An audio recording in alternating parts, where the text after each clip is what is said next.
सामान्य सभामुख महोदय, सबभन्दा पहिला त यसभन्दा अघिल्लो 2 दिन अगाडि संसदमा जुन किसिमले रासोपालाई बाइपास गरेर आफ्ना कुराहरू राख्न दिइएन, हामी त्यसमा घोर आपत्ति जनाउन चाहन्छौँ। रासोपा प्रतिपक्षको भूमिकामा छ, तर रासोपाका प्रतिपक्षमा हुनुका पनि आफ्ना मुद्दाहरू छन्। त्यसकारण रासोपा अरू कुनै दलको मुद्दा होइन, आफ्ना मुद्दाहरूमा जो जनताका मुद्दा हुन् त्यस मुद्दामा उभिएको छ। आफ्नै स्वतन्त्र अस्तित्व साथ रासोपा उभिएको छ। यसबारेमा हिक्का होस् भन्ने कुरा म सम्मानित सदनलाई बताउन चाहन्छु।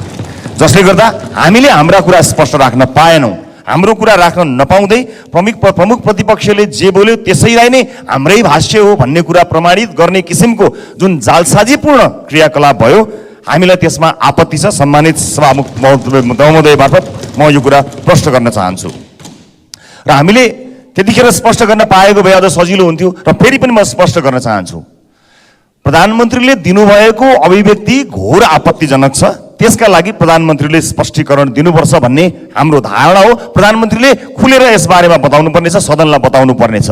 हामीलाई लाग्छ कि हामीले यही सदनबाट अझ रासोपाको सभापतिका हैसियतले मेरो आफ्नै हस्ताक्षर छ र यही सदनबाट नेपाली जनताले चुनेको सदनबाट उहाँ त्यो हस्ताक्षर सहित प्रधानमन्त्री हुनुभएको भन्ने कुरामा हामी निर्धक्क थियौँ, ढुक्क थियौँ। तर प्रधानमन्त्रीले त छिमेकी राष्ट्रले बनाउने प्रधानमन्त्री बनाउने सार्वभौम देशको अस्तित्वलाई नै एउटा प्रश्न खडा गर्ने किसिमले जुन अभिव्यक्ति दिनुभयो त्यो आपत्तिजनक छ।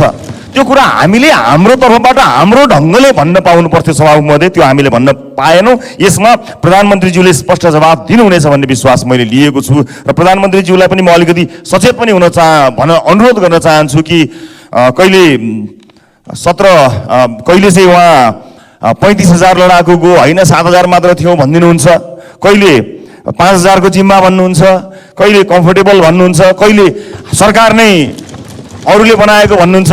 आफ्नो भनाइमा अलिकति स्पष्ट हुन प्रधानमन्त्रीज्यूलाई म अनुरोध गर्न चाहन्छु। र विशेष गरेर अन्य मुद्दा त राजनीतिक कुरा होलान्, तर राष्ट्रिय स्वाधीनताको मुद्दा, राष्ट्रियताको सवालका मुद्दा र यो देशको सार्वभौमिकताको मुद्दामा चाहिँ यसरी फिर्ता लिनुपर्ने अथवा अप्ठ्यारो हुनुपर्ने अभिव्यक्तिका लागि भविष्यमा पनि सचेत हुनका लागि म प्रधानमन्त्रीज्यूलाई विनम्रतापूर्वक यहीँबाट अनुरोध गर्न चाहन्छु।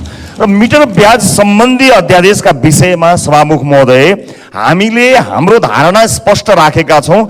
म अझै पनि यहाँ भन्न चाहन्छु, सत्ता पक्षका कुन कुन दल र कुन कुन नेताको स्वार्थका लागि त्यो अन्तिम दिनमा यहाँ ल्याइयो यो कुरा पनि स्पष्ट होस्।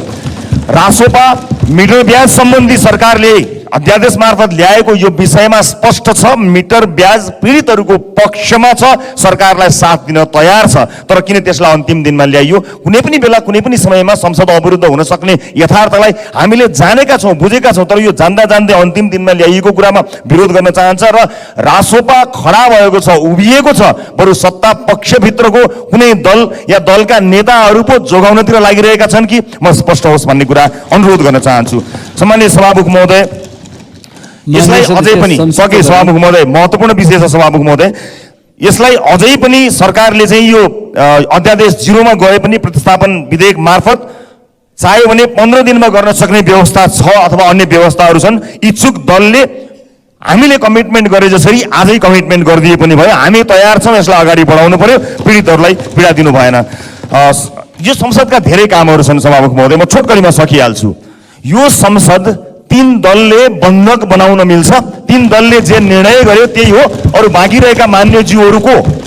त्यसकारणले म यसमा हामी प्रतिपक्षमा छौँ, प्रतिपक्षले उठाएका सही ठाउँमा प्रतिपक्षमा एक ढिक्का छौँ, सरकारले गरेको राम्रो काममा सरकारलाई स्याबासी भन्न पनि हामी हिचकिचाउँदैनौँ। त्यसकारणले हाम्रो आफ्नै ठाउँ छ, आफ्नै एउटा स्पष्ट धारणा छ।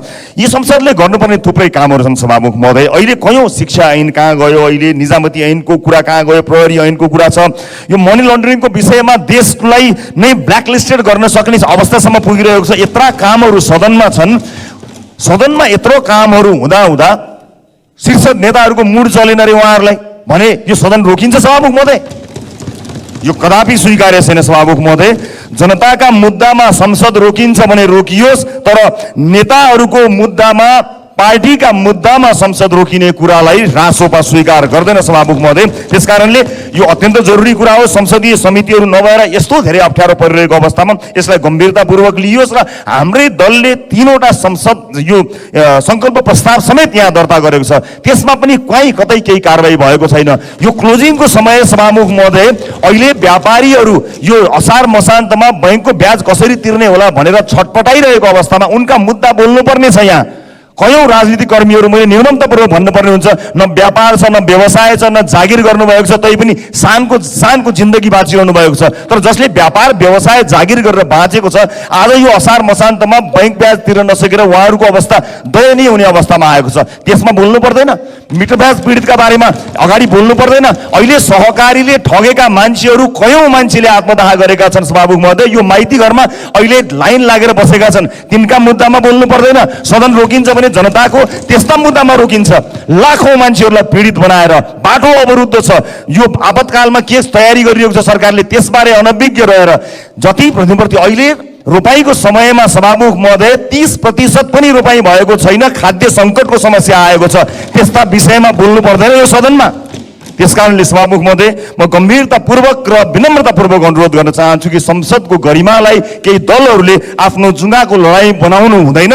प्रतिपक्षको भूमिकामा रहँदा रासोपाको आफ्नै अस्तित्व छ, प्रतिपक्षमा छ। प्रतिपक्ष दलहरूसँग एक ठाउँमा उभिने ठाउँमा एक ठाउँमा उभिन्छौँ, फरक मत भएको ठाउँमा फरक मतमा उभिन्छौँ र सरकारले गरेको राम्रो कामलाई खुला हृदयले साथ दिन्छौँ। सरकारले अहिले भ्रष्टाचार विरुद्ध अभियान जुन थालेको छ, सरकारलाई हामी स्याबास भन्न चाहन्छौँ, तर जरोसम्म पुग्नु पर्यो, हाँगाबिगा काटेर भएन, यही भन्न चाहन्छौँ। र अन्त्यमा सभामुख महोदय फेरि पनि म भन्न चाहन्छु, यो मिटर ब्याज सम्बन्धी अध्यादेश जुन 0मा गएको छ त्यसलाई बिउताउनको निमित्त, त्यसलाई एउटा प्रतिस्थापन विधेयक मार्फत ल्याउनका लागि राष्ट्रिय स्वतन्त्र पार्टी स्पष्ट रूपमा तयार छ। हामी तयार छौँ। यो सदन तयार हुनु पर्यो र जनताका यस्ता मुद्दाहरूलाई अगाडि बढाउनको निमित्त, कयौं ऐनहरूलाई लगाउनको निमित्त र संसदीय समितिहरूलाई पनि सुचारू गर्नको निमित्त तयार हुनु पर्यो भन्ने अनुरोध गर्दै आफ्नो भनाइ टुङ्ग्याउँछु। धन्यवाद।